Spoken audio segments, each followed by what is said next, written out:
तो दोस्तों, आज मैं कई साल बाद 2014 या 2015 के बाद दोबारा अपना ये चैनल आपके सामने स्टार्ट कर रही हूँ। इस चैनल में मैं कोशिश करूँगी कि आपको कुछ अच्छे गीत सुना सकूँ और कुछ ऐसे ज्ञान की बातें जो कि हमारे पुराने भारतीय दर्शन किताबों में लिखे हुए हैं, जो कि साधक प्रताप कुमार जी की खुद की जो है ज्ञान पोटली से निकले हुए अनमोल शब्द हैं, आप लोगों के सामने प्रस्तुत करना चाहती हूँ। आज का टॉपिक जो हमने लिया है वो है फलित ज्योतिष या पाखंड। दोस्तों, आज अगर आप कहीं भी देखें, हमारे देश में कहीं भी देखें, तो आप देखेंगे लोग बहुत ज़्यादा आकर्षित हैं कि वो हाथ की रीडिंग करवाते हैं, वो फेस रीडिंग करवाते हैं, टैरो कार्ड देखते हैं। बहुत सी ऐसी चीज़ें हैं जिनको वो देखकर उनसे अपने भाग्य के बारे में जानना चाहते हैं। किंतु दोस्तों, हमें जिस भगवान ने बनाया है उसने हमारा भाग्य हमारे कर्मों के आधार पे बनाया है। नहीं, अगर कोई हमसे ये कहता है, अगर बहुत से ऐसे ज्ञानी हैं जो हमारे हाथ की रेखाएं पढ़कर हमारा भविष्य बता सकते हैं, लेकिन वो फिर जो अच्छे से नॉलेज रखते हैं, जो जानते हैं उसके बारे में बताते हैं, तो वो सही है। लेकिन कुछ लोग जो इसकी नॉलेज भी नहीं रखते, लेकिन पैसा कमाने के लालच में वो लोगों को गलत भविष्य बताना, गलत चीज़ें बताना, उनको लालच देना कि मैं आपके भाग्य को बदल सकता हूँ, तो मैं आपकी रेखाओं की ये पूजा करवा दूंगा तो आपकी रेखाएं बदल जाएंगी।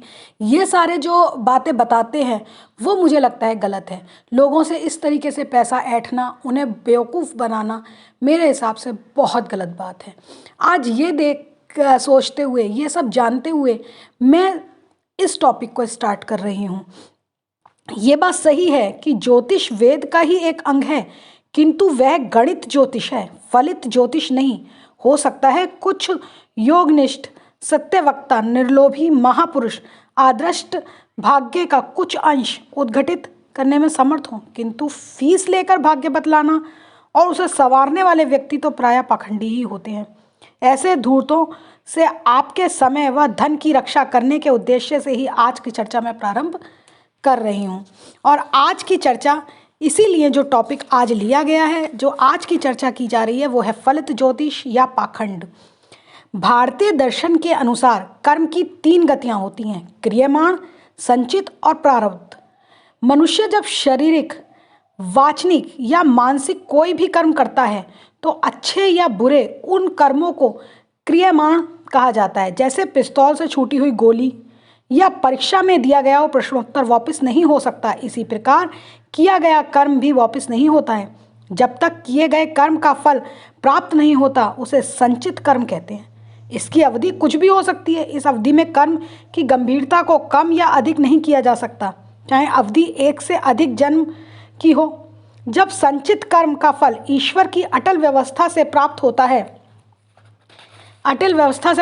तो उसे प्रारब्ध या भाग्य कहते हैं।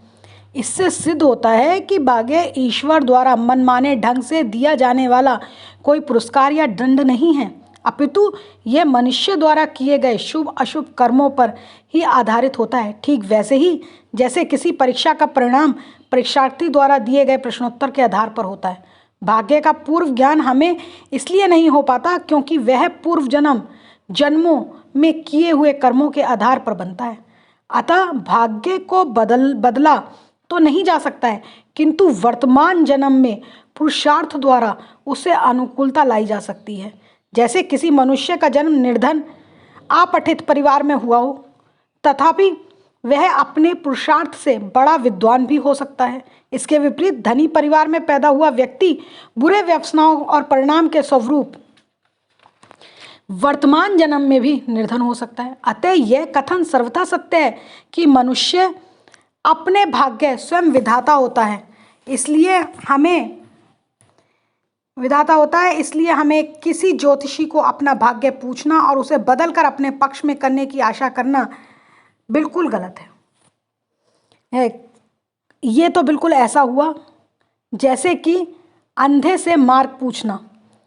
इसलिए मैं कहती हूँ कि जो हमारे भाग्य में लिखा है वो हमारे कर्मों का फल है। इसलिए कर्म अच्छे करिए, अपने बड़ों की सेवा करिए, बड़ों का ध्यान रखिए, छोटों को प्यार दीजिए, किसी गरीब की मदद करिए। ऐसे कर्म करिए जो आपके भाग्य को बदल सकें।